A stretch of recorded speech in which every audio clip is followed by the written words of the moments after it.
Everyone. Moving a little further ahead than we thought we would be doing. Just firstly, I would like to acknowledge that I live and work on the unceded territories of the Sechelt and Squamish nations.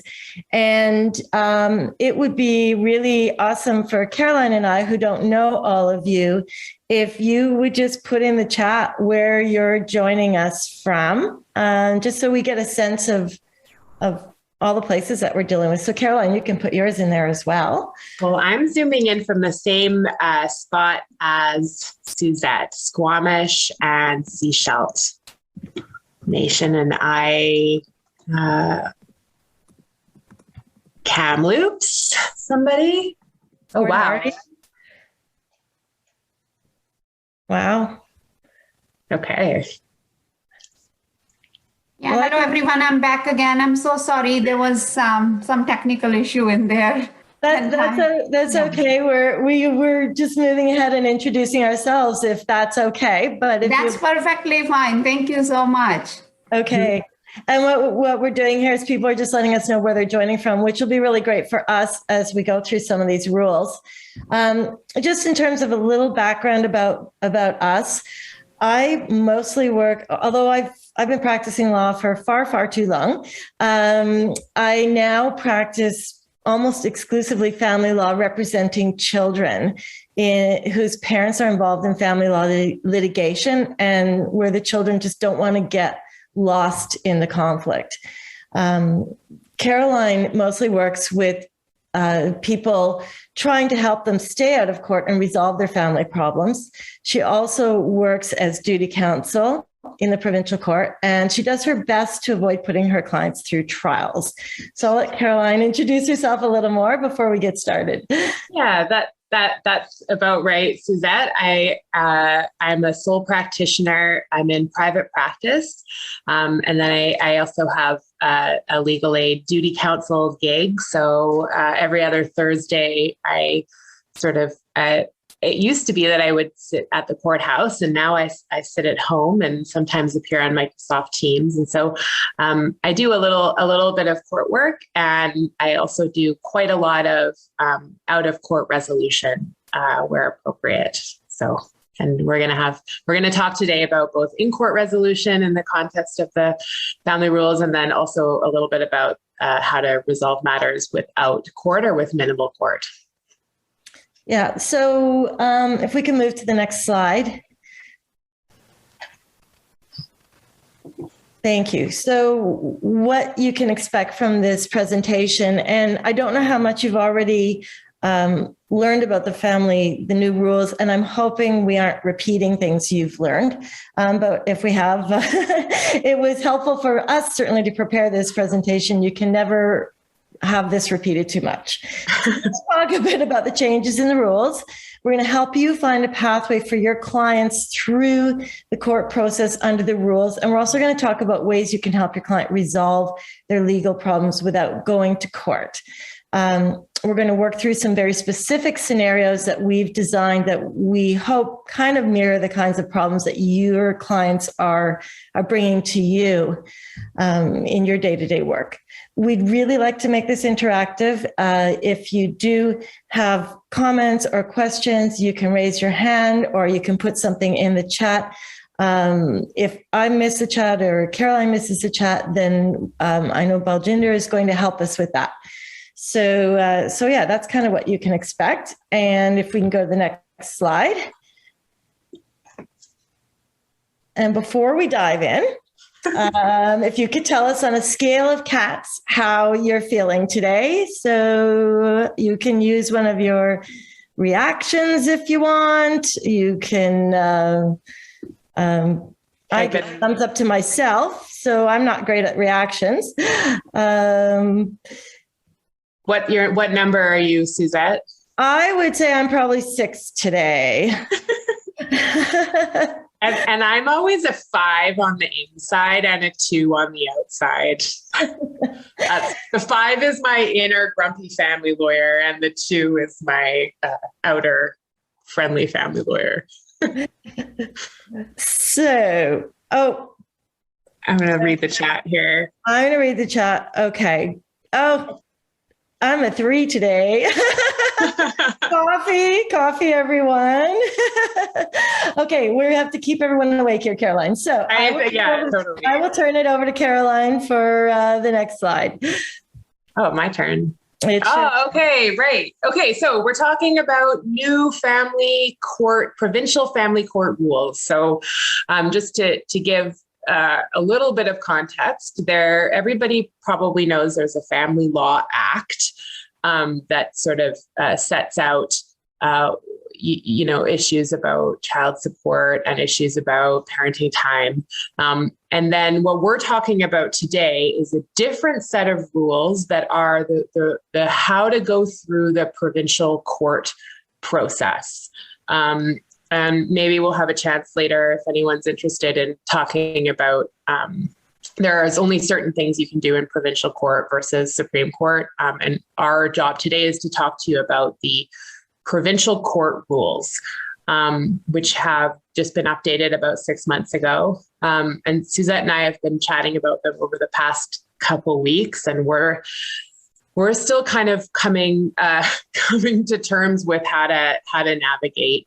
And we just want to normalize some of the challenges of navigation. There's a whole set of new forms. And one of the things that I always do whenever I'm looking at a new piece of legislation is I start at the top. And most written laws will tell you what their goals are at the outset. And so there was an old set of provincial court rules, and they basically just had one purpose that was stated, which was to obtain just, speedy, inexpensive, and simple resolution of matters arising from the Family Law Act. So these new rules, the new provincial court rules that we're talking about today, go into a little bit more detail. So they start by saying, highlighting just and timely resolution. So they do their best to go as fairly and also as quickly as possible. And what they suggest is that we want to take into account, I think, all the things that everybody just intuitively understands needs to be thought about a little differently than in a family context than in any other legal context, because of the need in almost all cases to do two things. One is to preserve relationships between people who have to be in relationship with each other mostly for the rest of their lives, because as everybody knows, birth is forever. And so if you have a child with somebody, you're going to be in relationship with that person probably at least for the next 18 years of your life and probably for the rest of your life. And so preserving respectful and congenial relationship is a high of high importance. And I don't think that, I think everybody knows it's well known that the family justice system hasn't done a very good job of meeting that end. So minimizing conflict, obviously, from the perspective of relationship preservation is important. And it's also just important, I think, for people who are going through challenges, challenging moments in their lives, not to have a system pile on additional stress. And so not just for trying to be kind to others, but also to be just kind to yourselves when you're going through a difficult process. One of the things that I think a lot, if I'm feeling frustrated with processes or frustrated sometimes with the other lawyer or the other party, is just that, what I think of my job as a professional. My first job is to try not to make anything worse. And quite often conflict has the effect of making it an already stressful situation worse. The other goal is to promote cooperation. And Suzette's going to talk to us a lot about some of the new processes and in some of the registries that I see you guys are zooming in from. Not all of them, not mine, but there's some interesting new processes that Suzette's going to talk to us about that are being tried out in a few key registries to promote cooperation. And then the last goal is that the processes are efficient and consistent with the complexity of the cases to be resolved. So just the idea of not making a mountain out of a molehill, or I guess also a molehill out of a mountain. So trying to assess, you know, how difficult some of these questions are to resolve, and if they're straightforward, then those types of things would be able to be resolved without a huge amount of court time and delay, or maybe not even in court at all. So I've gone on and on about these goals, but I think, and they are, you know, to a certain extent, I think system actors who are lawyers, judges, you guys, you know, people who are going through the process themselves as clients. It's good to be able to refer back to these goals. And it's also, unless we're all kind of behaving as if these are the goals, then I think, you know, there is a risk that these new rules will be, you know, everything will be the same, except that we'll be calling things different names. And so I think without these goals in mind, and without people practicing as if these are the goals, it will be a lot harder for a set of rules to achieve them. That's it for that slide for me. Unless you've got any comments on the goals set. You can move to the next slide, but what I will say is you're going to hear a lot from Caroline and I about trying to resolve things. I think something I've seen with representing children is by putting the spotlight on children, it's holding parents accountable to their children. And so we're seeing a lot more resolution in that way. And I agree 100% with Caroline. The reality is, like it or hate it, particularly when someone's had a child, and most of family law, as you know, there's children involved. Once they've had a child, they're going to have to deal with each other one way or another. So we can go in on a rights basis, and we should, but at the same time, we need to recognize that whatever we come up with, these children are going to have to live with. And you should always be reminding your client of that when you're helping them. So big changes, and we will drill deeper into these, but just at a basic level, designation of registries is new. So there's 3 different kinds of court registries now. Surrey and Victoria are an early resolution registry, and a lot of resources have been directed that way. They were where the rules were piloted. The Kelowna, Nanaimo, and Vancouver, so that's Robson Square, are family justice registries, and so they too are more resources directed towards them at the front end. And then any court registry other than those is called a parenting education program registry. And for example, I work in a parenting education program registry. I also work a lot at Robson Square. So I work in the second type and the third type quite a lot. Which registry does your client file their application in? It's going to depend on a number of factors. And I don't know how many times we're going to tell you, well, it depends. But if there's already an open file, you file where the open file that has the same parties. You file where that file is. If there isn't an open file with the same parties, then, and if it is a matter that involves a child-related issue, so that's child support, parenting time, guardianship, the whole list of things that are child-related. If it's a child-related matter, then your client needs to file in the registry that's closest to where the child spends the majority of their time. And that's sort of currently where are they spending the majority of their time. If they're sharing time equally between parents, and I mean equally between parents, and there's no court orders, so there's no existing file, then your client can choose the registry closest to them. And that's the third thing about filing is if it's not child related, if there's no pre-existing court files for these parties, then whoever files first files in the most convenient location for them. And that's that's how it starts. Now people can apply to move files, but that's where your filing starts.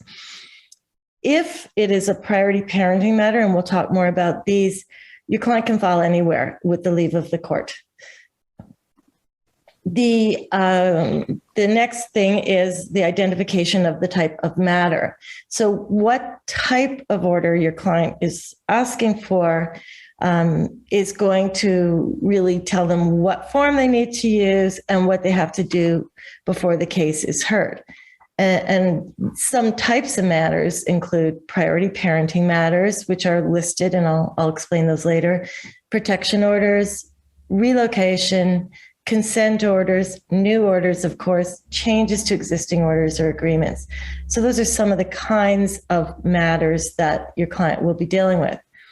And then family management conferences are, in my opinion, probably the most important thing in the process. They replace the old first appearance, and anyone who's been helping clients with this for any period of time will remember first appearances, everyone would get very anxious and then would show up at court, and absolutely nothing would happen except by consent. And so it was taking time away from people's schedules. It was, in my view, increasing the conflict if there was conflict, because now you force these parties to confront each other in a forum where they could accomplish nothing without consent. So the family management conferences have really changed the landscape, and what the court was really looking at, or what I think government was looking at, is let's make every appearance meaningful. Let's have a reason why we're here today. So that's sort of the biggest changes in my mind. And if we can turn to the next slide, I will take you through the different types of registries. And again, I apologize if you've heard this before, but just taking you through, firstly, early resolution registry. So this is the most resourced type of registry. The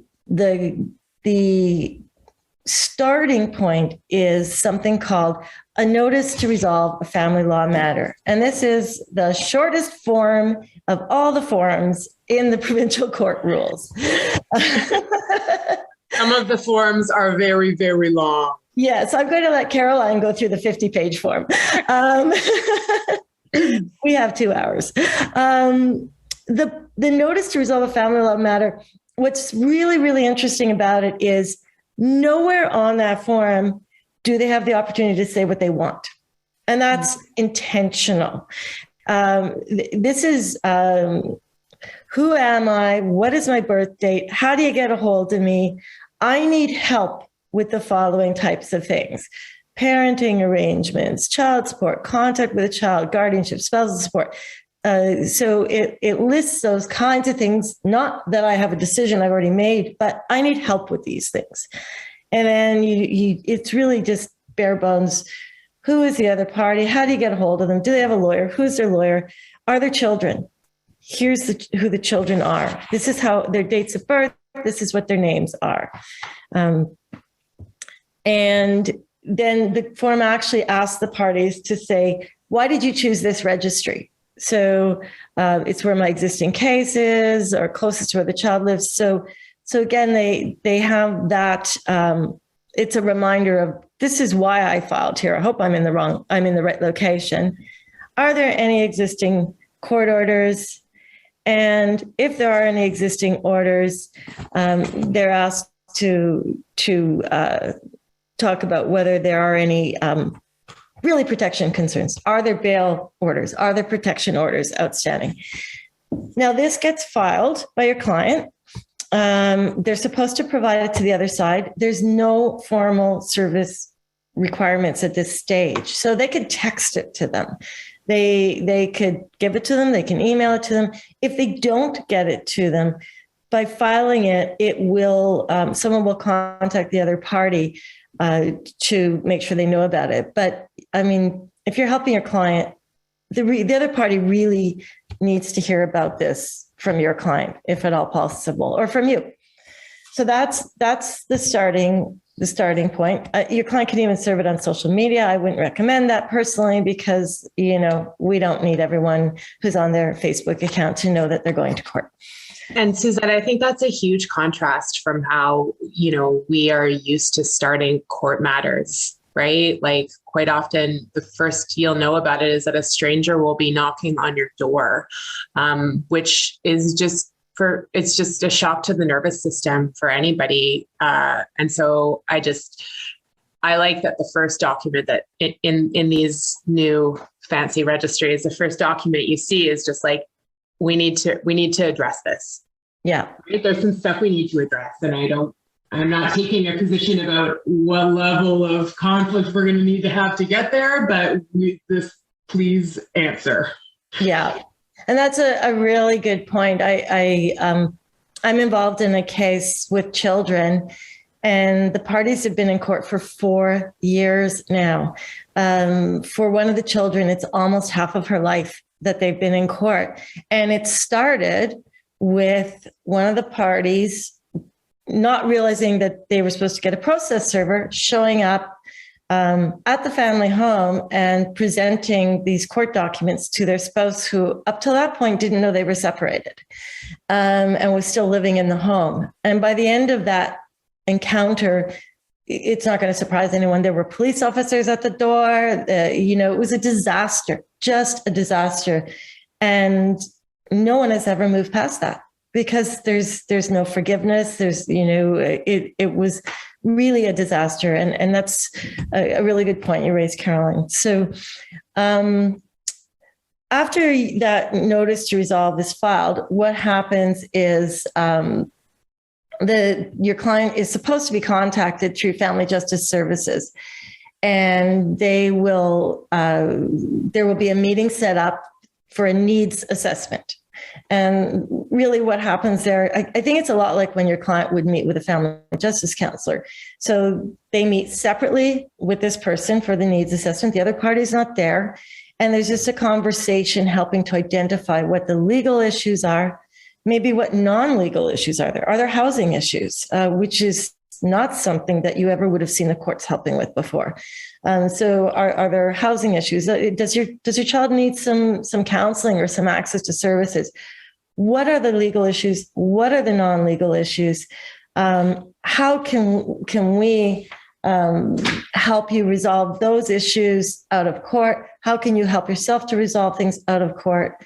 If you do need a court order, this is how you're going to get one. So in theory, it's supposed to be quite a comprehensive meeting with that person. I don't see anything in the rules that says anything about it, but I would suspect it's kind of an off-the-record conversation because it's with a family justice counselor. At the same time, your client is going to be given a referral to the parenting education program. And there are exceptions to that program, and you can get exemptions, and that tends to be, it's an online program. The exemptions tend to relate to access abilities, whether it's language or whether it's just, I don't have a computer, I don't have bandwidth, things like that. But the default is that your client's going to be expected to do the parenting education program. All of this stuff is going to have to happen, with some exceptions, which we'll talk about, before your client can even file their application about a family law matter. And so you can see that a lot of resources have been put into, and a lot of thought has been put into how can we settle this up front? And my understanding is the experience, certainly from Victoria, I haven't talked as much to people from Surrey, is that this early resolution piece can be quite helpful. Now, I'm going to pause, and I'm pretty sure there were some people here, who actually work in those early resolution registries. And I'm just curious, I'm not going to call anyone else. You don't have to talk if you don't want to. And you can type something in the chat if you prefer not to speak. But has anyone here had any experience with a client who's actually dealt with the early resolution process and who wants to share anything with us about that? And again, no pressure. So I'll give you a second in case in case anyone's typing. Okay, I will continue, but if there's a message in there, well, sure, why don't we do that? And again, anytime you have a question, ask us. If we don't know, and if it's important to get an answer, we're happy to do the legwork here. So just, Junior will remind us of what we've offered to do. Sorry, I'm still on the same slide. Family justice, the next few are quite short, but let me just talk about a couple of things.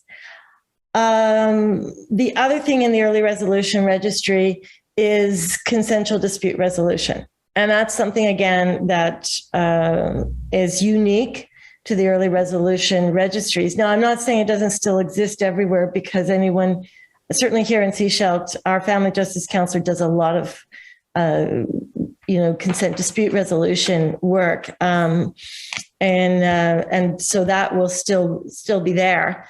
But in the early resolution registries, they're going to screen for family violence. And if it's appropriate, they are going to have people do one session of consensual dispute resolution.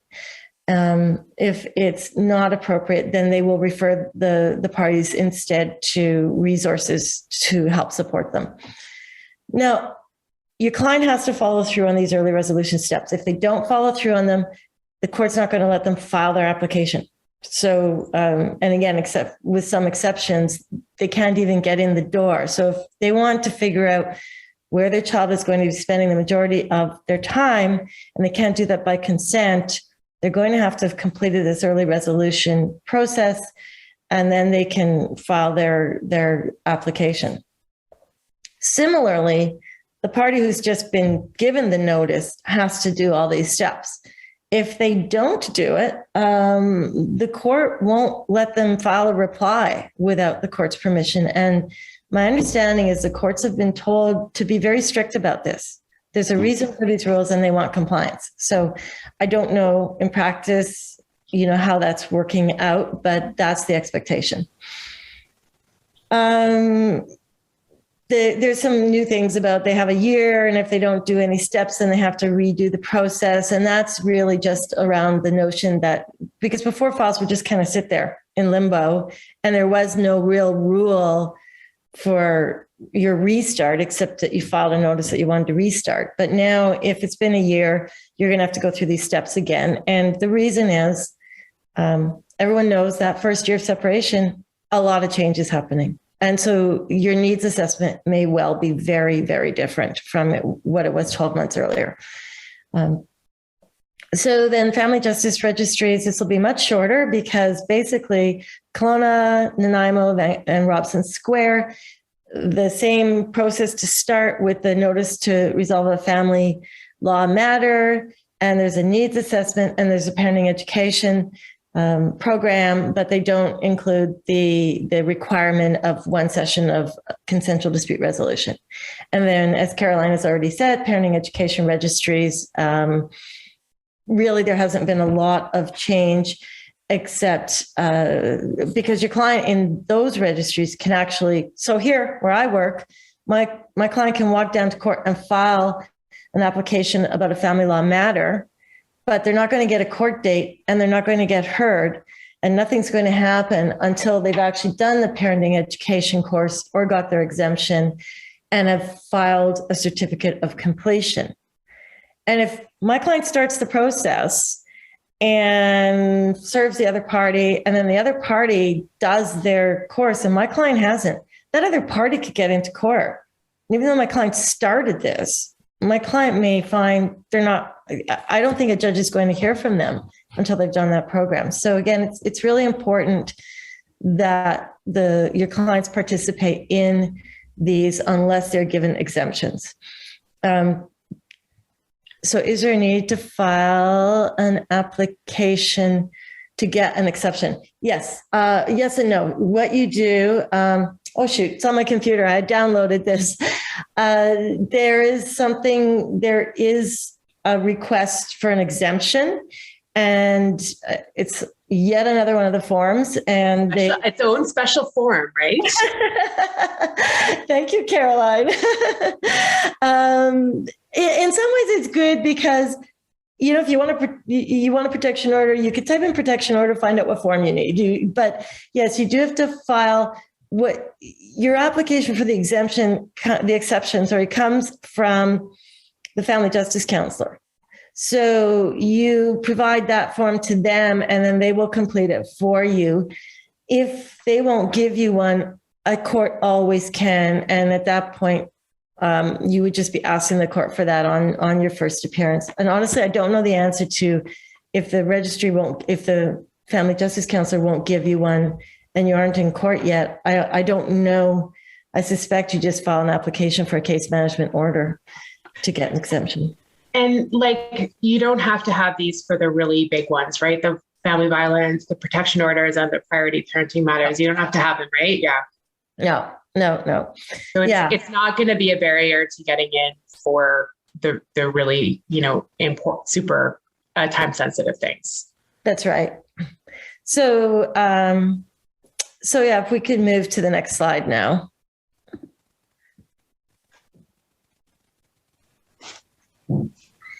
I think I lost Sarah. Thanks, Sarah. You don't get a break. I clicked off a screen and then I was like, I'm clicking, but it's not working. Oh, yeah, we know you weren't filling your coffee.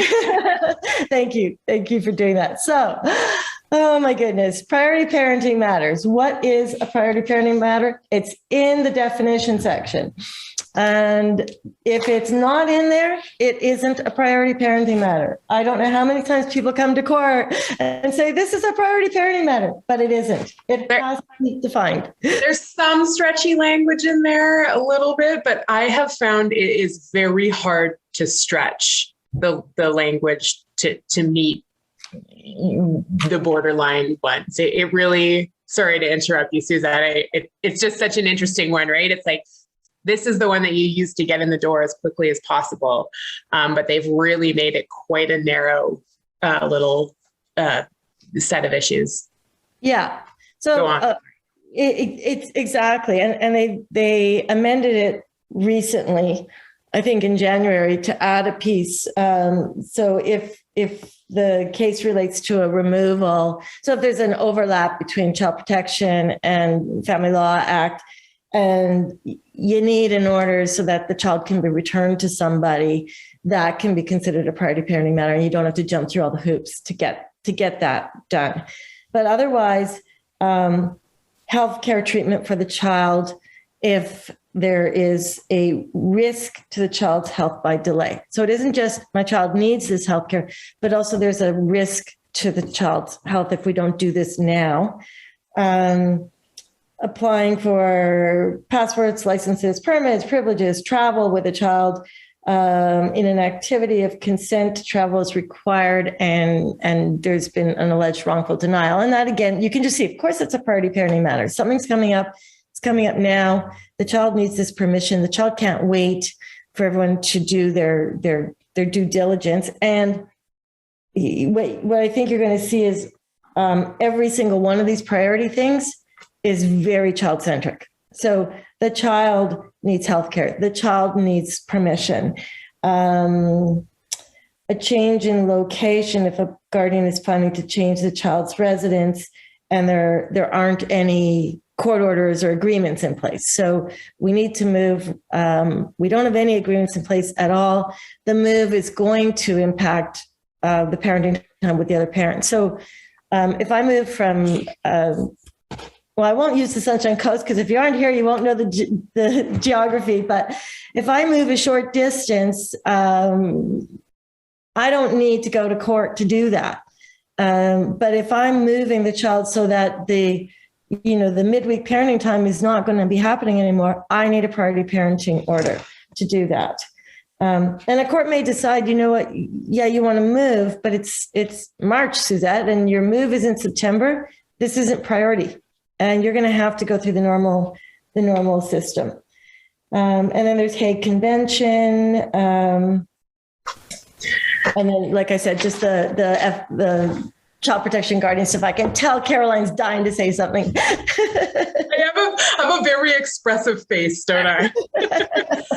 What I don't see on this list, and I'm always not always looking for it, but I know everyone will be looking for it, is like one parent behaving badly, and one parent endangering the child, like all those sort of parenting related complaints. And unless you can fit that into the next category, Caroline, which is a protection order. Yeah.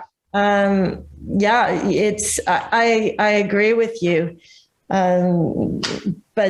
But truthfully, you're going to have to be able to fit it into one of the other categories, or frankly, get your ducks in a row. Yeah.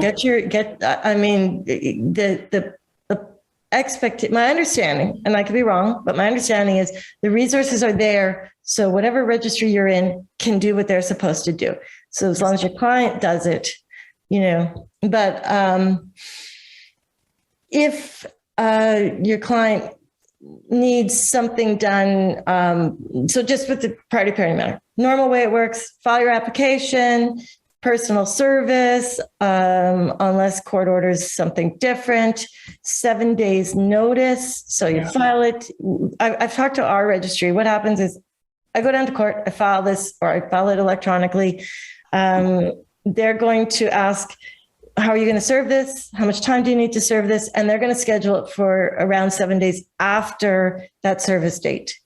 If you need it more urgently, then you're going to file what's a Form 11, which is an application for a case management order. And that is an order without notice. That's the Form 11 is the without notice one, right? That's right. Or reducing the time. So I'm going to give parent B notice, but I can't give them 7 days. I need this heard faster.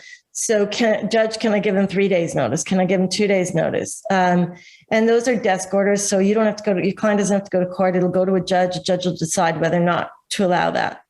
Judges don't like without notice orders. They want the parties there. And so those are going to be very seldom given unless there's a really good reason. But shortening the amount of time is very common.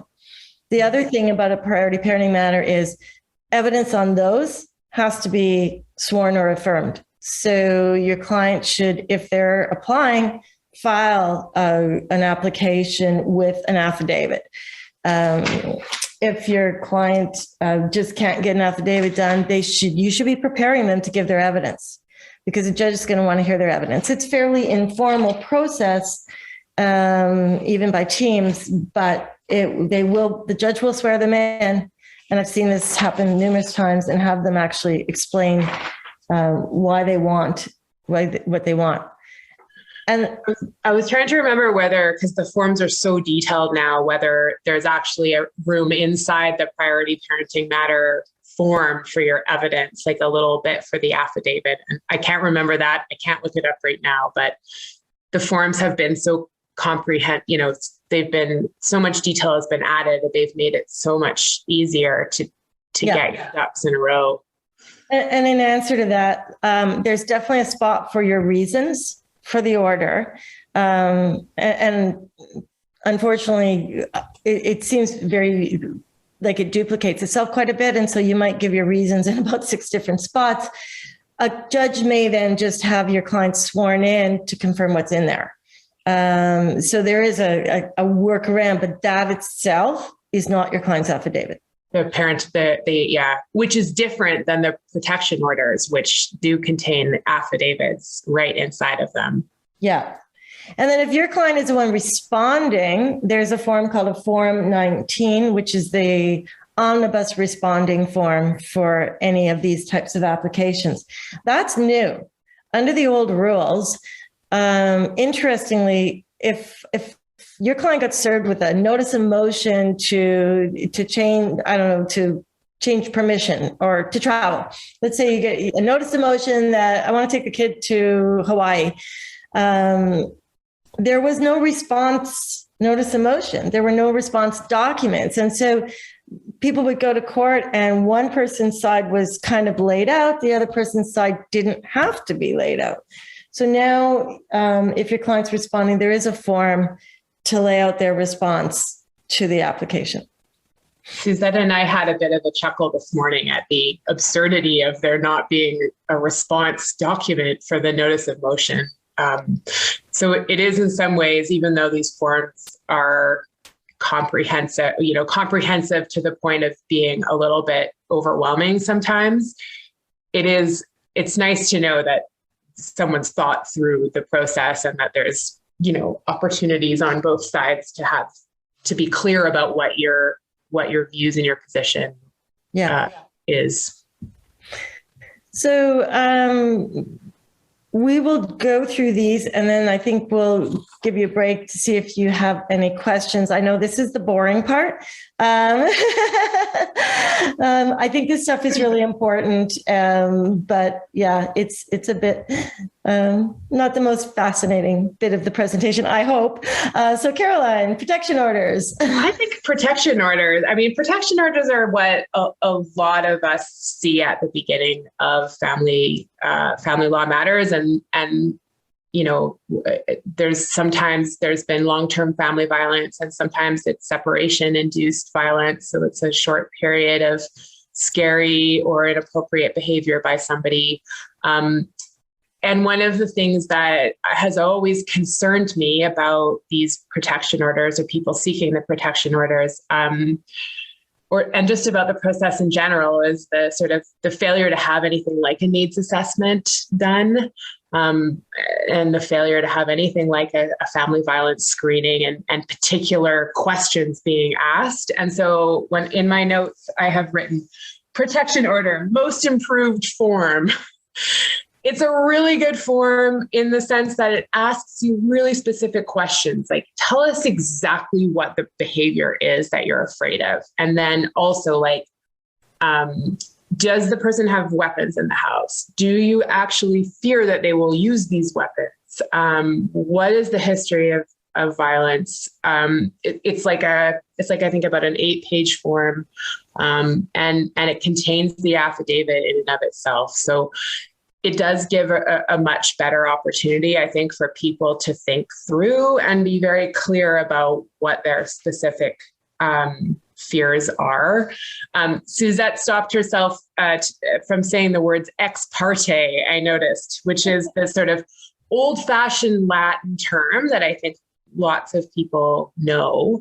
But we try not to use that sort of inaccessible feeling language anymore. And the language we now use is without notice. So we're going in and not telling you that we're going in. And I think it's especially obviously in the context of protection orders, it's one of actually the most difficult questions that I find that I'm faced with in practice, where maybe it's just not clear whether it would be a better idea to tell the person or whether there would be risk if we tell them that we're going in and seeking this order. And I think it's just one of the wicked questions that anyone dealing with, family dispute resolution is going to run into. On the whole, and I practice in the Seashell Registry, and one of the things I like about that registry is, on the whole, we try not to make orders behind people's backs. Quite often, short notice is what is required, right? That is, a 7-day period between you being told that your behavior is inappropriate and having an order stopping that behavior has always struck me as too big of a window, right? If someone's like, I am afraid and there's family violence that's likely, and I'll just wait for the next 7 days to see what happens. So I really sympathize with the need to go in quickly. But I think that, when and if you are preparing clients to go in, and maybe it ends up being them that makes the decision about whether the other person should be provided with notice. I think everyone should be prepared for courts to say, no, we're going to call them on the phone and we're going to ask them to come down, or we're going to adjourn for 2 hours so that, they can be told about this and they can come down. And now there's all this infrastructure to appear online and on Teams so that, we do get a sense of what can be done. And one of the things that I notice about the protection order, one of the trends that I'm noticing is that people use the forms to go into court, and quite often what they end up with is what is the more appropriate remedy in the circumstances, which is what's called a conduct order. And so what I try to do with clients is kind of an escalation, right? So just recently, I wrote a letter to somebody and said, there's concerns about your behavior. We're asking you to stop this behavior. If you don't stop this behavior, we're going to use this letter as evidence that you were asked to stop this behavior and you weren't able to do that, as evidence of the fact that you're struggling with boundaries in this moment of your life. And so for me, that felt like the right sort of way. And then you can very clearly point to the fact that like this person has been told to stop. They're not able to stop. We need a higher level of order. So either we need a conduct order, or if the broadly defined in the Family Law Act, family violence is likely to occur, then yeah, we need a proper protection order that is enforceable by the police rather than the conduct orders, which are enforceable by the court. So yeah, I think there's tons to say on protection orders. My guess is that the people we're talking to deal with these all the time. And so I'm happy to take questions or comments about protection orders. But now is not, we don't necessarily need to do it now. Suzette, you're going to chat about one of our examples we're doing, we'll be talking about protection orders. Caroline, something you didn't touch on is if I go in asking for a protection order and I put evidence there, what's the important thing for me to remember about what kind of evidence I'm giving the judge? I have that in my notes, Suzette. Suzette, she's right about the emphasis on full and frank disclosure, which means you have to tell the whole story. And I suspect, because you always bring this up, Suzette, that you have a few scenarios and things that come to mind where only one part of the whole story was told, and maybe there was some kind of an injustice that occurred, or just an absurd result that people ended up having to live with for, I can think of one where it was like 7 years ago, and that person is still living with the consequences of, not the full and frank disclosure being provided. Yeah. And I mean, one of the many problems with that is, firstly, if you get your order and it's without notice, a judge can set it aside. Like, all that's going to happen is you're going to be back in court rehearing this protection order. But now if your client hasn't been completely honest about everything, and it's sort of like the truth, the whole truth, and nothing but the truth. People forget the whole truth part. But if your client hasn't been completely upfront and something is brought to the judge's attention, and I have seen this in court, I don't know how many times, now your client is less credible, and that may follow them. A lot of these courts that, we work in, there's mostly one judge, and like in Seychelles, there's most of the time just one judge here. I know when I was in Prince Rupert, we had two judges, and you got one or the other. They talked all the time. So if your client doesn't, you just need to help them understand that it's okay if they aren't perfect. That's okay. It's okay if they didn't respond as well as they should have. That's okay too. Just let the court know. And so that's I just think a really important part about protection orders. Yeah, and I'm always amazed at the human capacity to not see things in a clear and objective way, especially when it benefits us to sort of have a specific narrative. And so I think it's really important as professionals working with families in conflict to figure out how to ask the right questions. And really, this is not just for lawyers. This is for anybody in a relationship with someone going through this, that, trying to build a good relationship and then trying to ask the difficult questions so that you can present the the situation in a way that's a little bit more objective. I can't overemphasize the importance of that. That's probably, if we're good at our jobs at all, it's because we've been able to have a full and complete understanding of a situation and help people make the right decisions in that context, not just the story they want to tell. Yeah. And I think to a certain extent, Caroline, you're going to touch on that when you tackle the 50-page application. So relocation, this is quite brief because this is another exception and it's very specific. This is, there is a court order or an agreement in place already respecting parenting time. Any change, someone is planning to move and is given notice. So they still under the Family Law Act, none of that has changed. They still have to give their, I think it's 60 days notice. What the relocation rules say now is when your client is notified of this application to relocate, your client has to, if they are opposed, they have to take a positive step to file an application to prohibit the relocation. And again, this is an exception. They don't have to wait till they jump through the hoops of all the other stuff. They can file this immediately.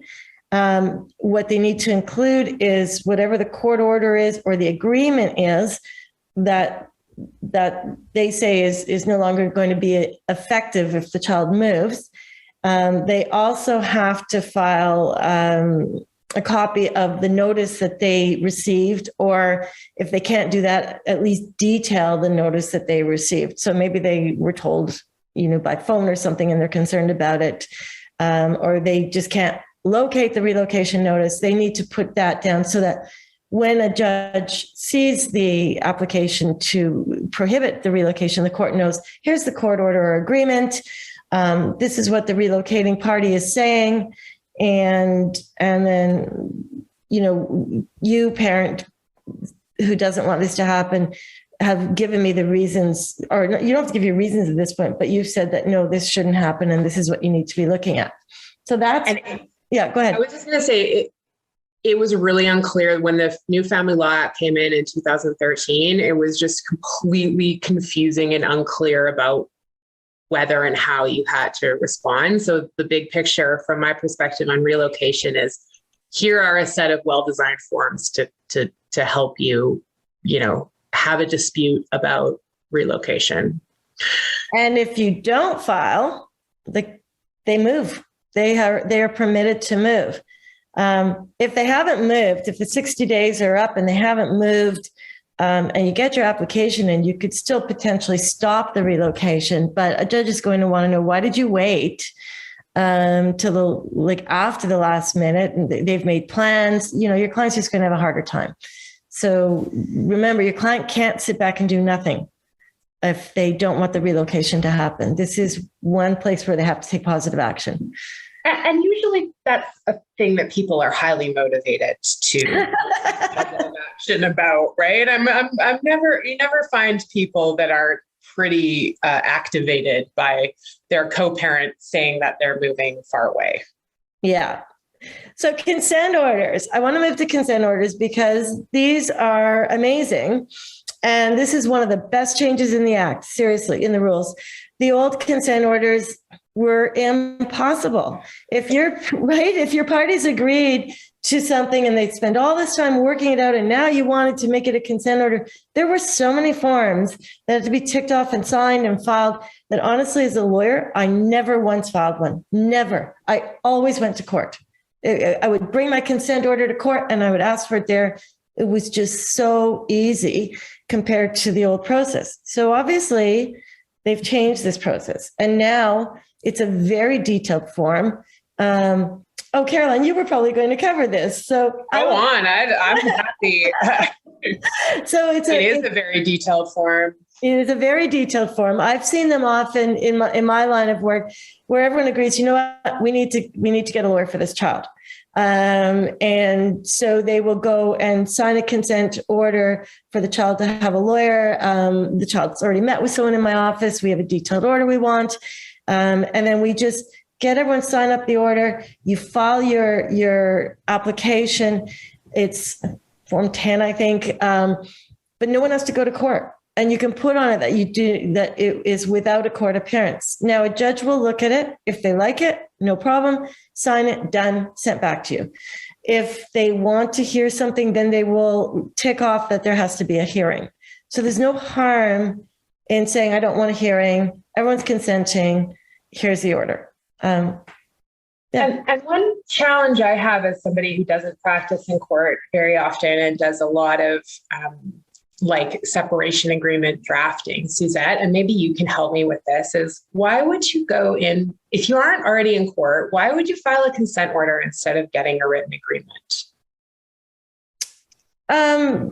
Because a consent order might be specific to one little thing and you want it enforceable down the road.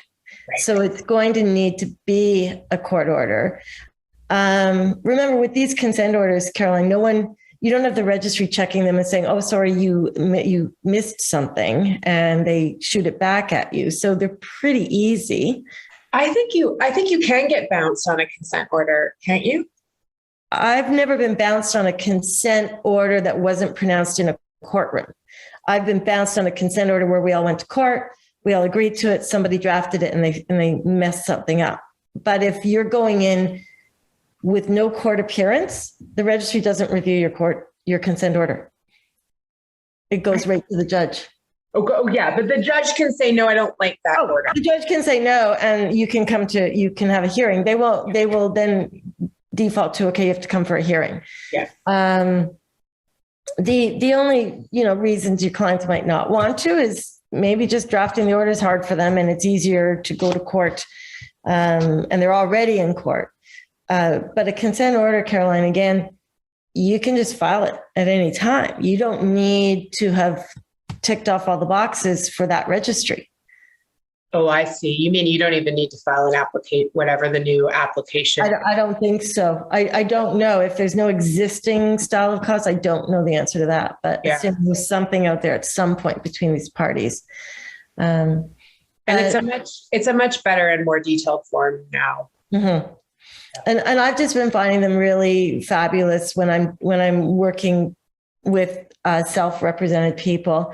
I'm really careful to keep the emails where they say that, yes, I'm consenting to this. And, you paper your stuff so that you've got all that, so they can't later say, no, I didn't agree to this. I didn't sign this. But it's just a quicker, easier, and more collaborative way to do things. And no one has to sit in court and wait for the case to get called. We have a joke in my office where someone's going into one of the remand courts, I won't say which, as to like a guess on what time they're going to actually finish their short brief matter. So everyone has a short brief matter, and they all start at 9:30. Yeah, exactly. So, So Caroline, do you want to talk? I think new orders and changes in existing orders are pretty much similar. So maybe you can tackle those. Yeah, it's the same form. It used to be called an application to obtain an order. And now they've really there's an attempt to kind of make as much of the language neutral as possible. So, 10 years ago, we were talking about shifting from the words custody to parenting time, trying to take as much of the sort of stingy language out of things as possible. And so these new forms, it's like an application about a family matter. And even like I was just seeing my notes, but it's the same thing. It's an application about a protection order. It's not for a protection order, so you don't lose if you don't get it. It's trying to just so the new, like we've been mentioning a few times, the new orders and changing existing orders and agreements, they are in the same 50-page form. I want to normalize the fact that a 50-page form is really intimidating.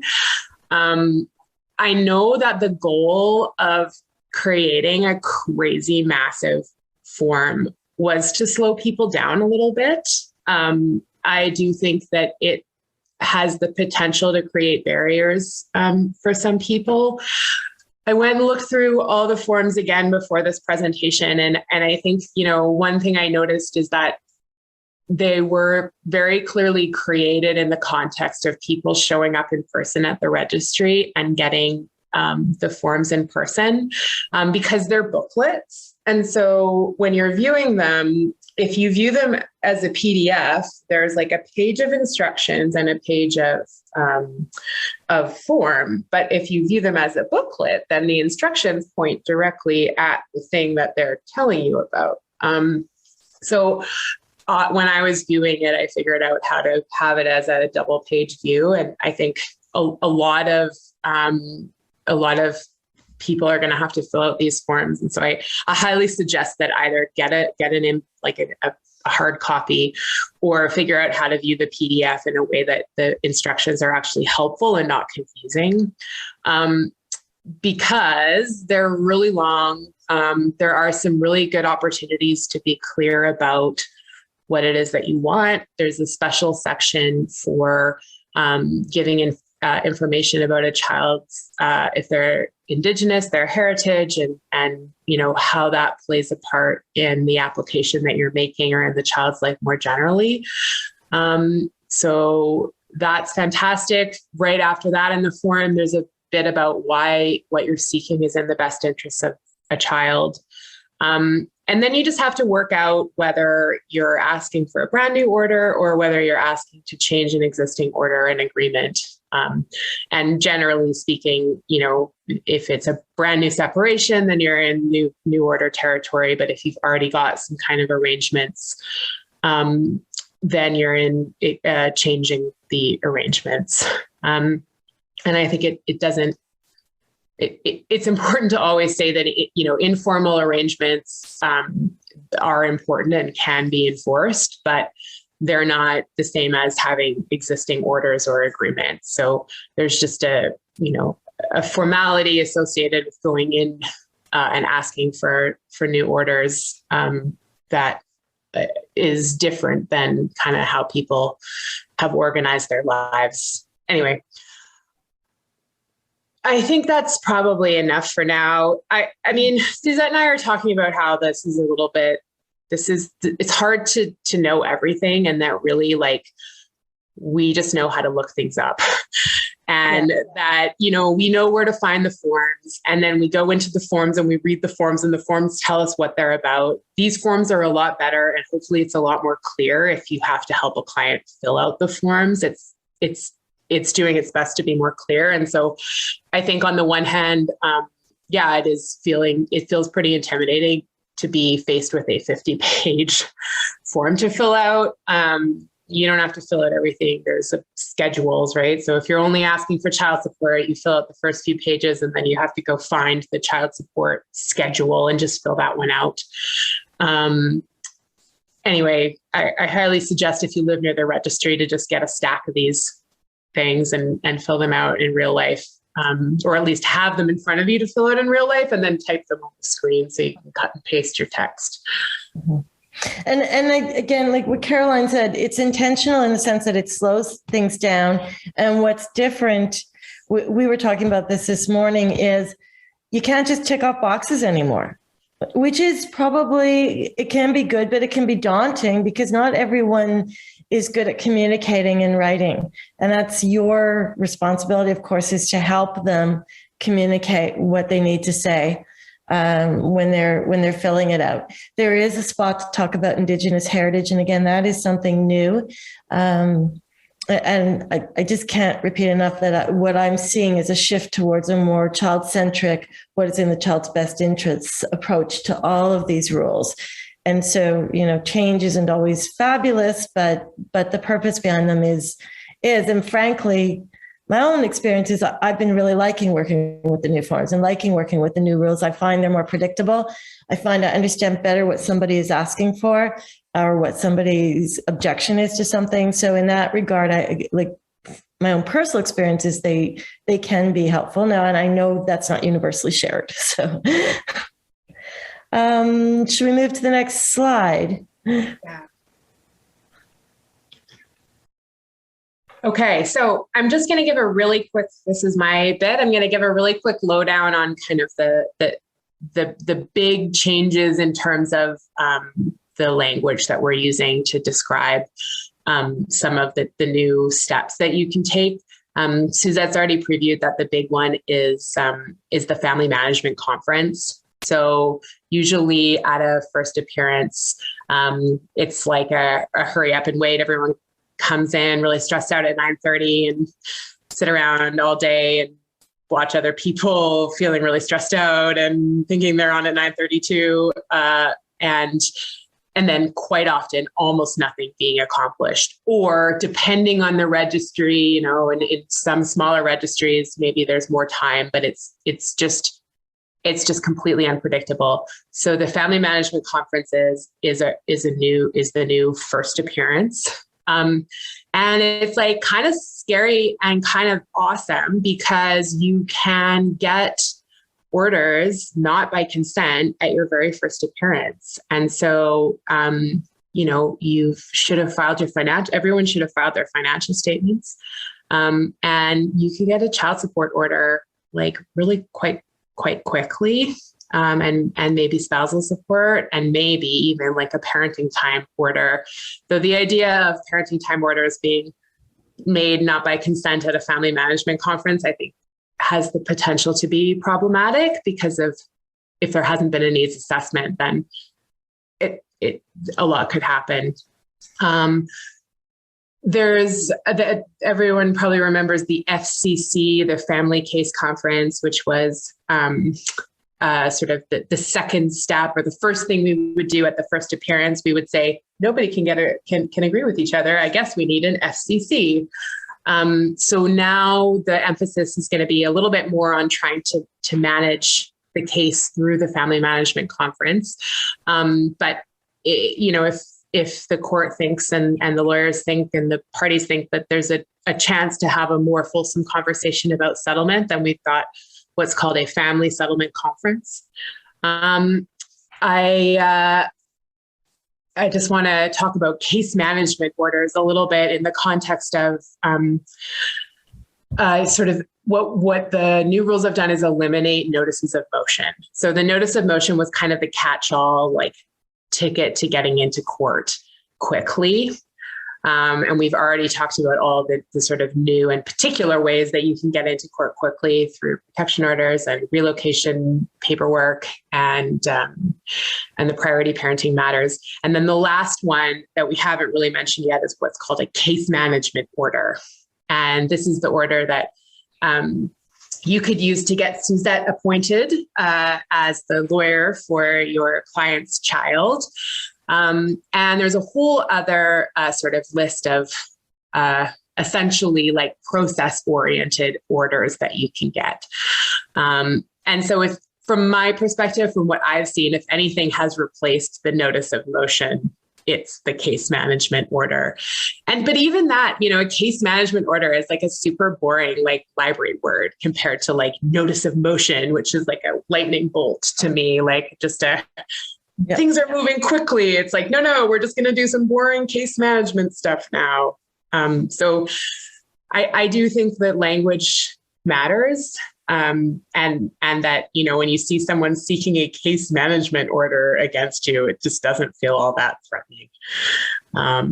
A couple of things about those. Firstly, the case management orders are at Rule 62. And if you ever want to look at them, they are process driven. So if you have to correct something, get a lawyer for the child, modify service things. So that's okay, I need short leave, Your Honor, that sort of thing. And the other thing I wanted to just touch on with the family management conferences is, as Caroline says, it can be quite scary because the judge can make an order. There's no affidavits at this point, and there's no sworn evidence. It's just the judge listens, has people talk, and can make an order. The orders are about parental responsibilities, parenting time, child support, contact with a child, guardianship of a child, and spousal support. Those are the only orders they can make there. All of those orders have to be interim orders. So none of these are final orders unless the parties consent. So, but as you all know, an interim order can last a very, very, very, very long time. So it's important to remember that. And with a guardianship order, an interim order is only good for 3 months. And people forget that. So if there's an interim guardianship order, you have to get your client back in court or get a consent within 3 months, or else the guardianship is no longer in place. But Suzette, if I am the parent of a child who has lived with my child and I have separated and I need to file paperwork, do I need to apply for guardianship of my child? No, Caroline. And if you do apply for guardianship of your child, they will make you go through the guardianship application with the whole affidavit. Yes. Don't let your clients apply for guardianship if they have lived with their child. They don't have to. Already guardians. Sorry?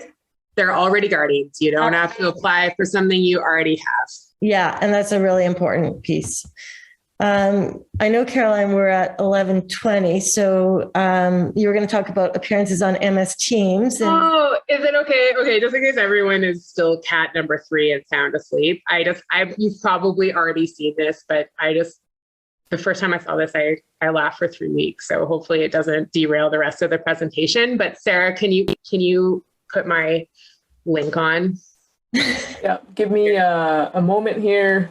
Okay. It can be a nice break, actually, for yeah, people totally. to... Let's all stretch and watch this stupid video that I love. This is about appearing on the internet. All right. I hope at least somebody has seen it. I haven't seen it in a very long time, and I was looking forward to it. I watched it 10 times this morning. Mr. Ponton, I believe you have a filter turned on in the video settings. You might want to take a look. Can you hear me, Judge? I can hear you. I think it's a filter. It is, and I don't know how to remove it. I've got my assistant here. She's trying to, but I'm prepared to go forward with it. I'm here live. I'm not a cat. I can see that. I think if you click the up arrow next to this. That's my favorite thing on the internet. And the number of times I've seen people in court where their child has messed with their MS Teams. Yeah, so I guess we just wanted to mention that, as you may have noticed, a lot of things are happening on the internet lately, and the court is no exception. It's been fantastic to appear on the internet, but I definitely think that some thought should be given. Everybody should give just a little bit of thought to where they're setting themselves up. And that, there is a very specific sort of guidance from the court about trying to maintain some level of kind of decorum. For whatever reason, I find it so jarring to see somebody's dirty kitchen in the background, or the dog walking by, or the husband in his underwear, or whatever. And so just that's sort of a new thing that we have to kind of grapple with, and that there's some really, really great access to justice things, I think, that have happened as a result of all this internet appearance.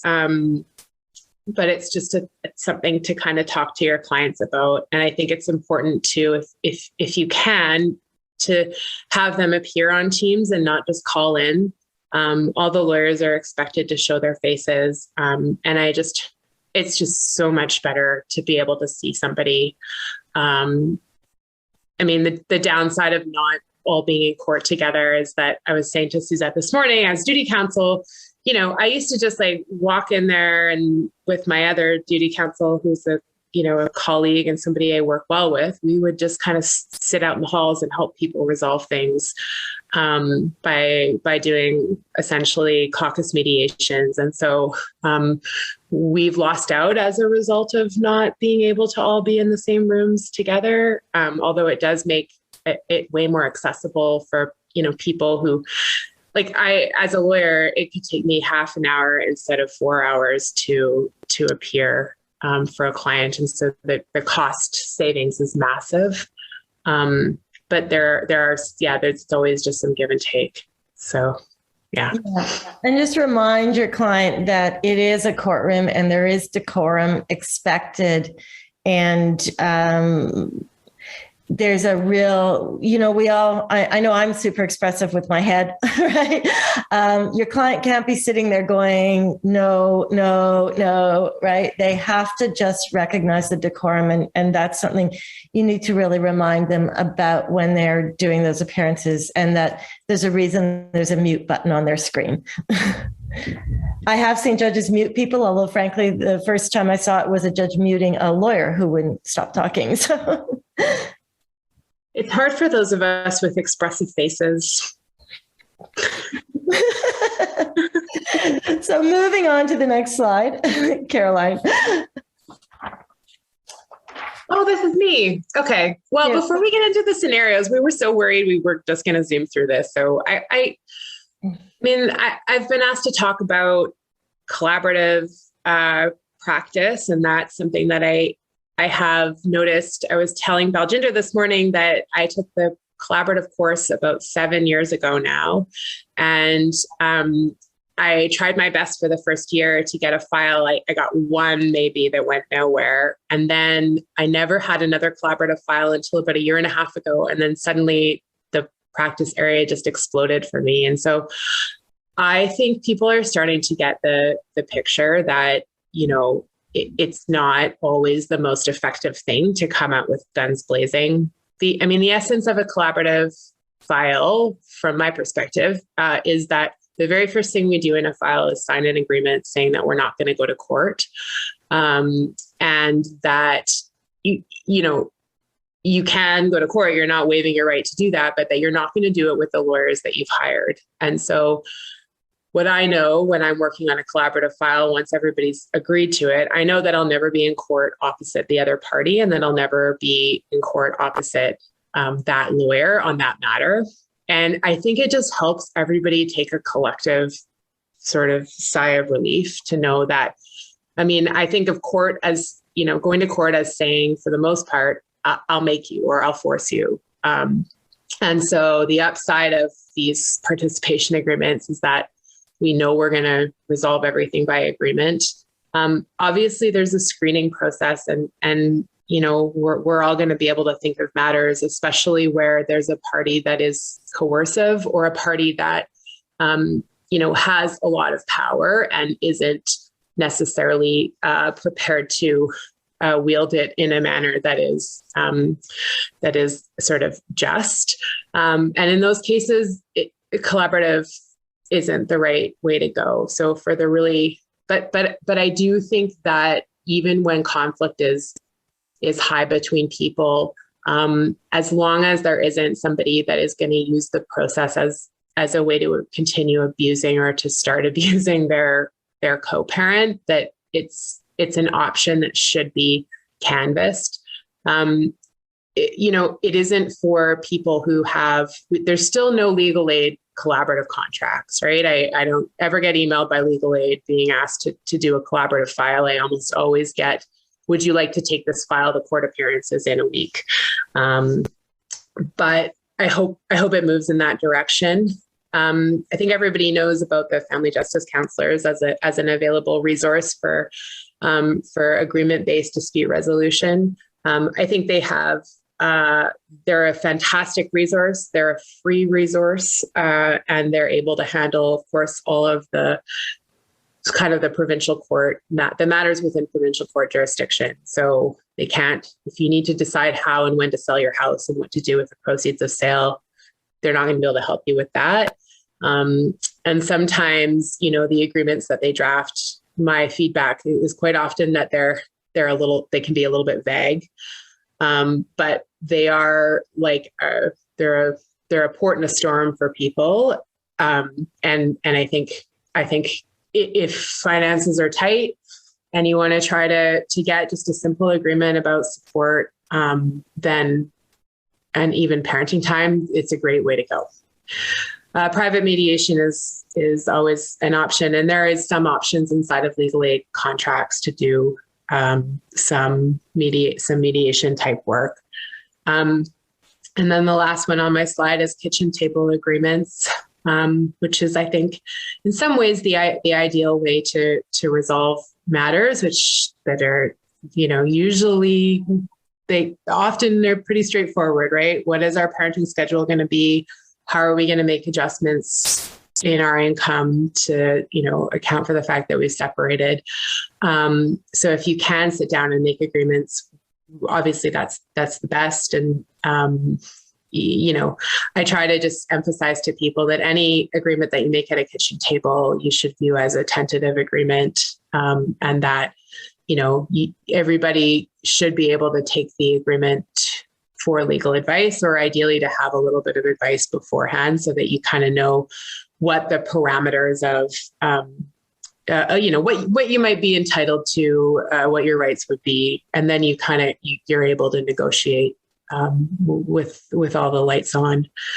Caroline, if someone goes to a family justice counselor and comes up with an agreement, are they allowed to take that for some advice before they sign it? Yes, of course. And they should. And that's the ideal job for a duty counselor, right? Like, just send that to me and I'll look through it and give you some feedback. And sometimes, I have done it where, like, I just did a file where the people, they had some property to split up. And so they did a property agreement with a private lawyer.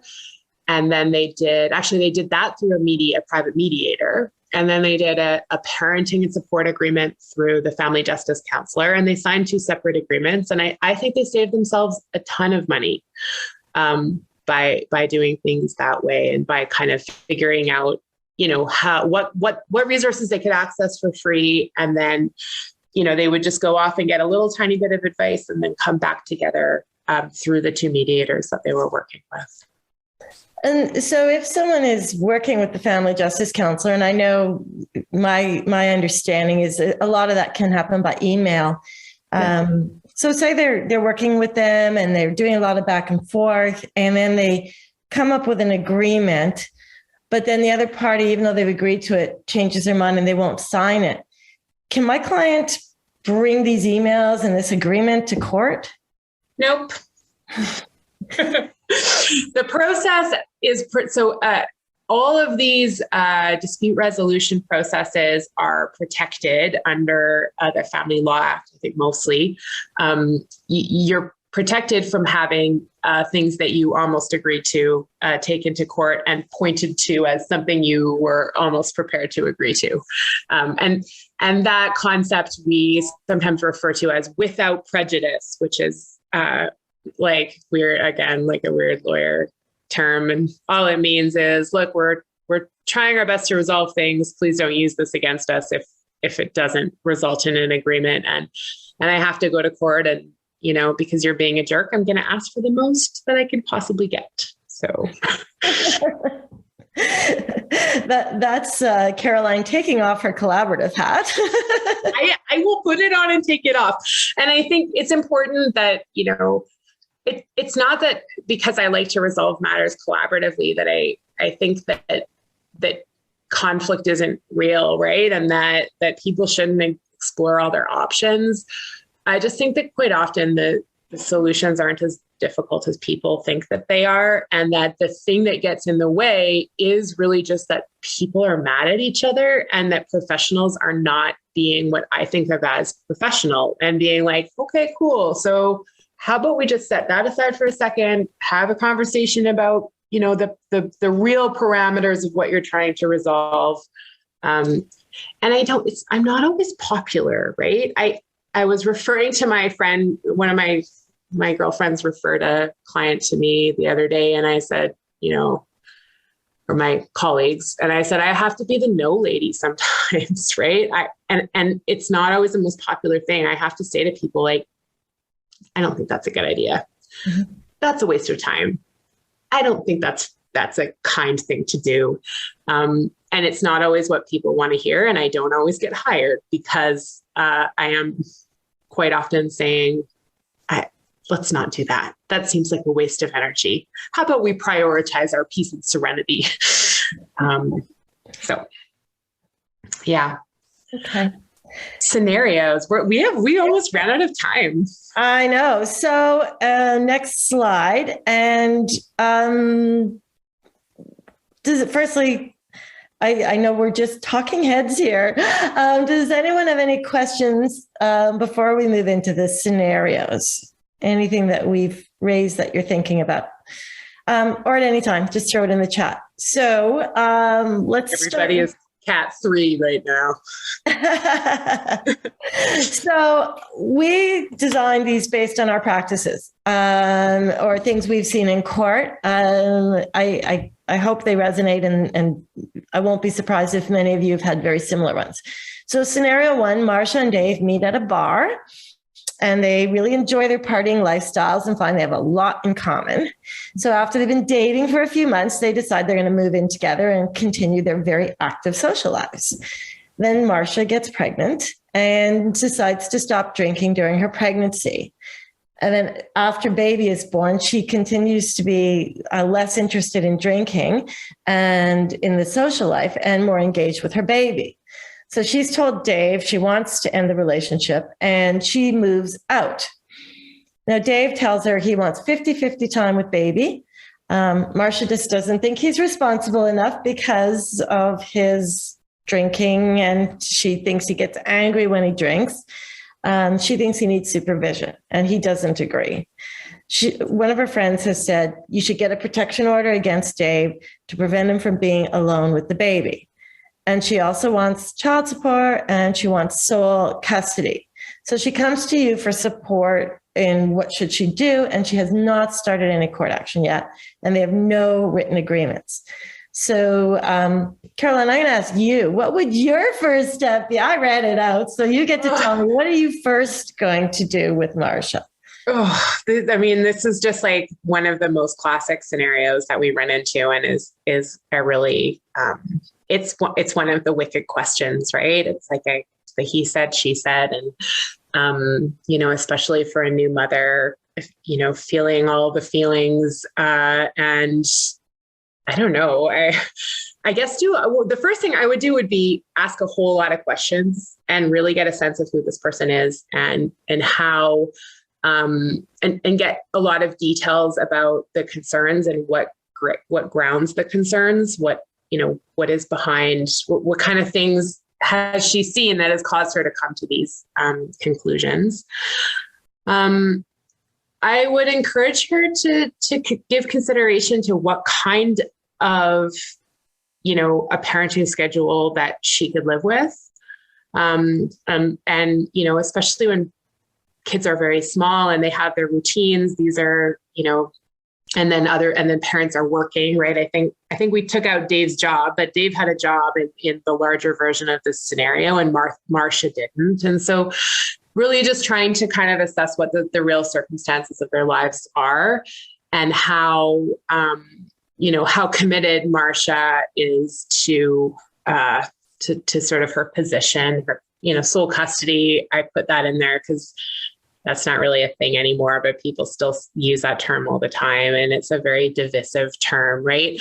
It just makes such a difference to be like, oh, so what you want is all of the parenting time.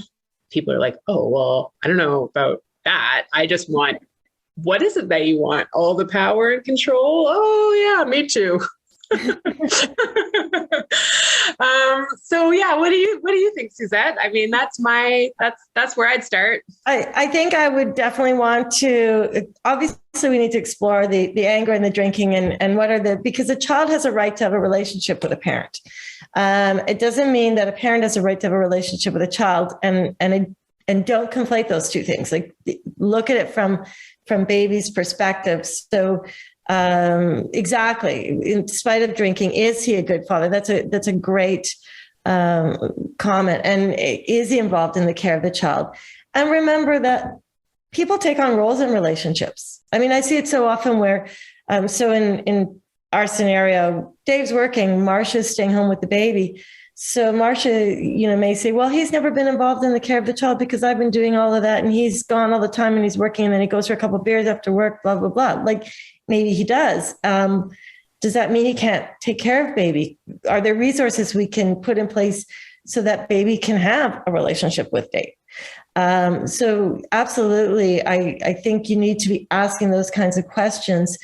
If she decides if after my communication with her, it looks like a protection order is necessary, sure, then we can apply for a protection order. And we've talked about how you would do that. She can, at the same time, just legal stuff, file her application about a family law matter or go through her registry steps because she still wants the sole custody. So if she wants a protection order and she wants parenting time, she's going to have to file her protection order application and also her application about a family law matter. So both of those will get filed. So just on a strictly technical, how does she do it? But and it may be that all they need, sorry to interrupt, Suzette, is just a temporary parenting schedule that, so that they can kind of feel secure about when the next time they're going to see their kid is. I mean, with a baby, we're not framing it as much as in child-centered terms, because you can't tell a baby when they're going to see their parent next. But when the kids are older, it's as much for the certainty of the children as it is for the rights of the parents, which I always knock down when I hear people talking about. I say it's the rights of your children to have a relationship with both parents, just like you said, Suzette, which is, I think, a really important reframe for people. Yeah. And moving away from that rights language, because I know one judge always says, no, children have rights, parents have responsibilities. And if you read the Family Law Act, that's really how it's framed. So, is Dave realistically looking at 50-50 parenting time? Maybe not. I mean, he's working, and there are some concerns that Marcia has, but do we holus bolus start this case with a protection order, which is that case I told you all about before. That's how that started. And I can tell you in that case, the parent didn't get the protection order. They didn't get the sole time with the children. They didn't get any of the things they asked for. But what they did do was they set up a situation that to this day is just full of conflict. And frankly, I don't think the conflict will end because they're too invested in it at this point. So yeah, in terms of how you use the rules, that's how you use them. And the process, I think Caroline really nailed it. So scenario 2. So this is a slightly more straightforward scenario. Scenario 1 was kind of the big, complicated, difficult one. For scenario 2, we've got Lisa, auntie of 13-year-old Jamie, who lives with their aunt in Prince George, and is going to be starting at a new school, at a high school in the fall. And the school said that Lisa isn't allowed to register Jamie because she isn't a guardian of Jamie. And then we have 2 parents that are basically uninvolved. So we have Marcia, the mom, who hasn't really been around. And I think Marcia's the sister of Lisa in this scenario. And then we have Dave, the dad, who has just been completely out of the picture. And so my question to you, Suzette, is how would we use the rules to help Jamie? Jamie wants to continue to live with their aunt. They want that person their aunt to be the guardian, and they're not really interested in hearing from their parents at all. Okay. So Prince George is what is it called? It's a parenting education registry. So that means auntie still has to go through that parenting after separation course, even though she's auntie. So it's an important thing to remember that anyone who is seeking guardianship rights has to also do that piece if the case has to do with a child. So Lisa is going to have to apply for guardianship of Jamie. She needs to be able to serve these parents. If she can't serve them, she can ask for a case management order to do an exception to service. So maybe dispense entirely with service or service by social media. Judges are very, very, very creative in how you can serve someone, a text number even. So the different people need to be served. Lisa can go to court and ask for, at the family management conference, an interim order of guardianship. That's one of the things that's available to her. Now, Jamie's 13, and this was intentional. Jamie has, firstly, the right to be heard about guardianship. And the court has to consider Jamie's views and best practices. Jamie, actually, I think the legislation requires Jamie's consent unless there's a very good reason to dispense with it. So I would be connecting Jamie with a lawyer. And again, the Child and Youth Legal Center, I'm not blowing our own horn because we don't get money from the referrals, but it's a free service for kids. And we actually have roster lawyers all over the province, including in Prince George. But Jamie might want to meet with someone just to talk to an advocate about what Jamie wants and how to make sure Jamie is heard in this process. And if Jamie wants to consent and wants even to sign a consent, that can be facilitated. If Jamie wants to be heard in this, so let's say people get served and all of a sudden Dave shows up and decides he does want to be involved in Jamie's life, Jamie may want a lawyer to just make sure that Jamie's voice doesn't get drowned out by everything else that's going on. And that, again, is a case management order that a court can make. The last thing I think I'll say about this is don't forget those 3 months. So during those 3 months, there's a guardianship application that has to be completed by Lisa, and it's got a number of steps, and they can take a while. Getting your criminal record check, your protection registry check. I forget what the third one is. Police. Thank you. Yes, and then they will. So they're going to have to complete that application and get that done, and then they can seek their final order. So from the date of the family management conference until the final order, it needs to be done in 3 months. If it can't be, you can apply for extensions, but you have to apply.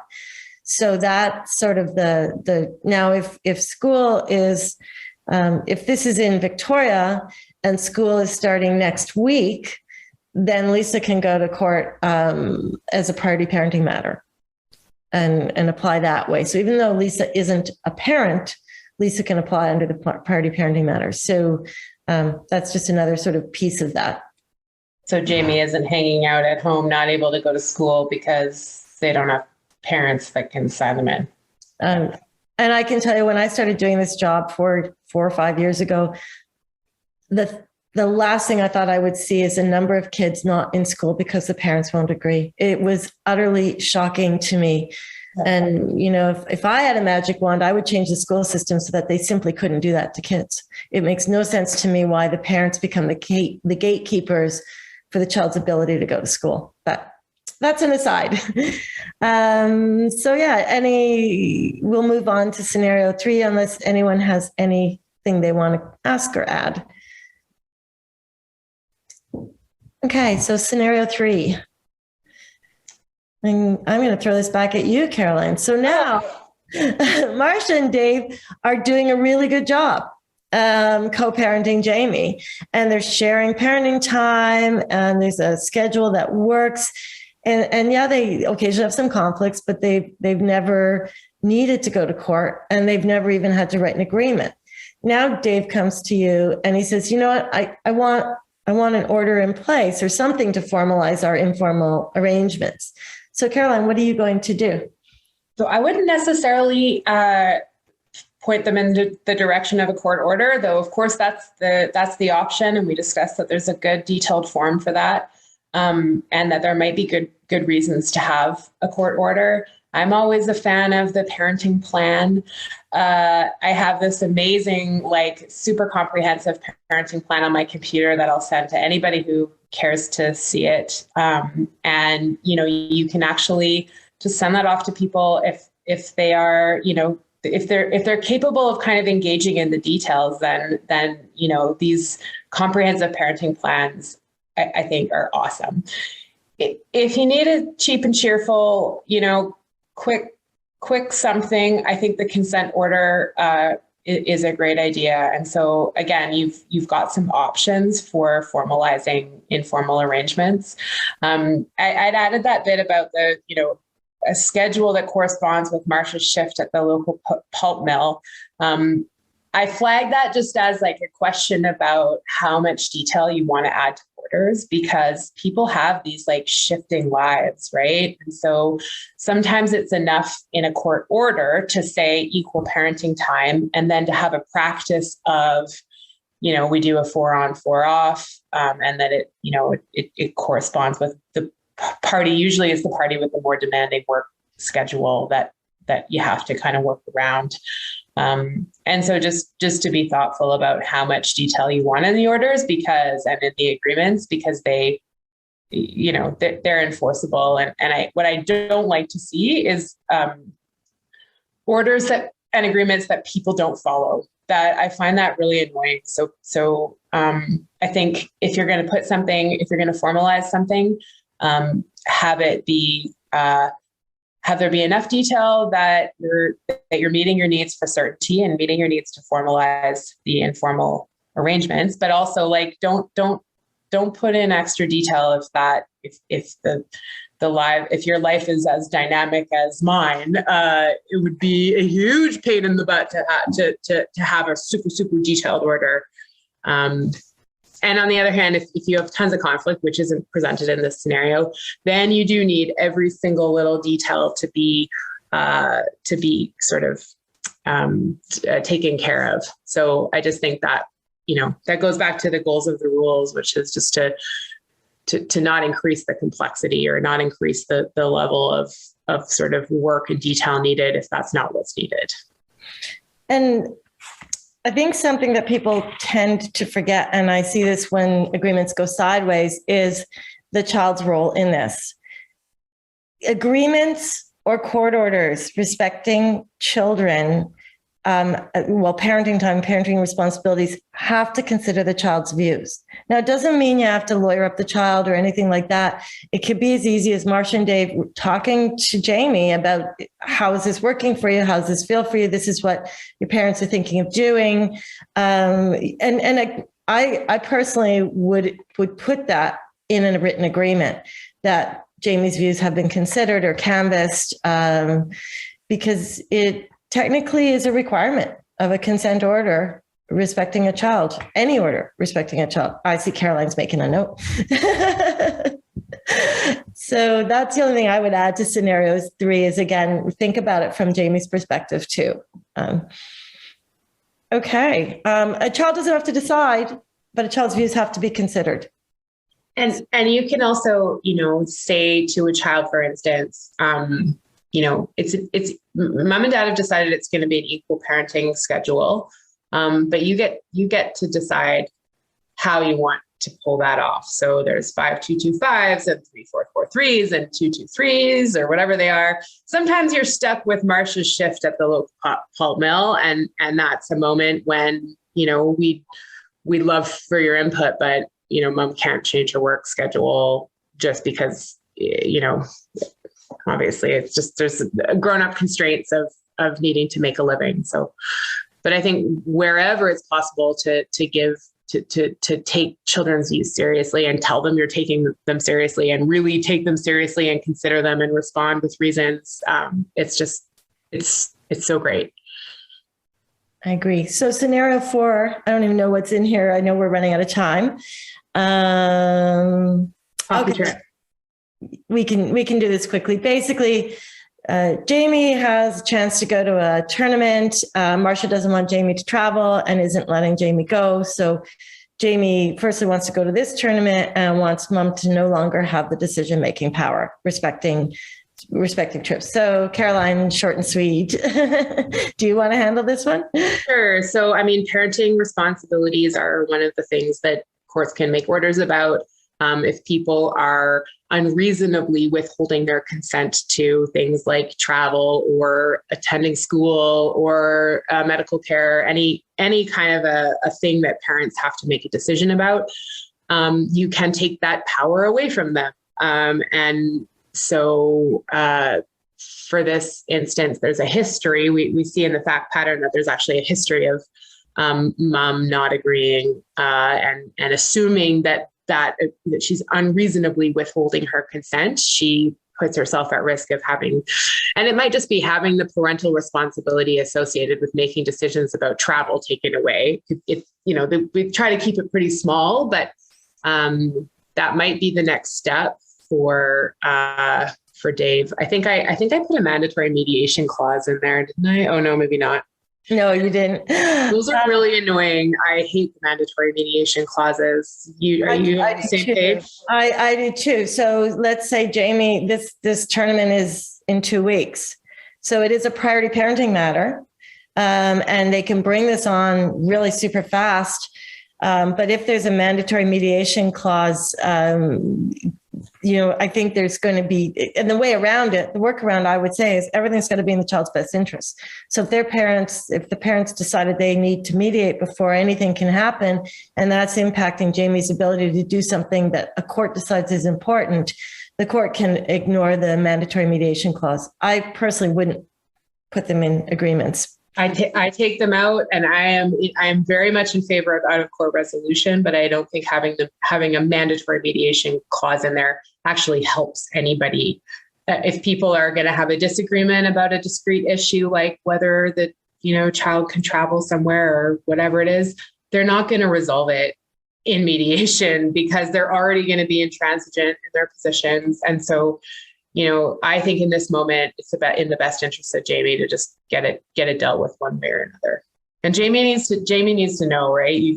They need to know that mom and dad aren't able to agree, and we're going to have somebody help us with this agreement, right? Yeah. Okay. Last slide is questions. And you have I know we've talked. Are there any questions or anything that's arisen out of this? I can't see anyone's hand or anything. That's okay. We've just been very thorough. Or everybody is a cat food. So if anyone wants Caroline's comprehensive parenting plan, and I know I do, just let Baljinder know, and we can definitely get that to you. Or if there's anything else or any questions you have, just let us know. It costs money. I'm just kidding. It's really good. It's from the collaborative people. It's from the Collaborative Roster Society, and it's so great. On a legal aid policy, right, Caroline? Oh, yes, exactly. Yes. Oh, legal aid rate. And Baljinder, I don't know if I mentioned, but the legal aid site is absolutely amazing if you are helping a client through any of this stuff. So use it. You can click on this. It will take you to what you need. It's amazing. I think it will be great. I'll share with publications and I'll share with My Law BC. I think it'll be a great tool for people to look into it. Okay. And thank you to you both. It was a wonderful presentation. I really enjoyed those scenarios, very practical solutions, easy to understand. As I think it's a learning cycle for me from past 2 months about these new laws. And it looks like I am already on my way to learn law. It seems like that. We don't know it either. We just look at it.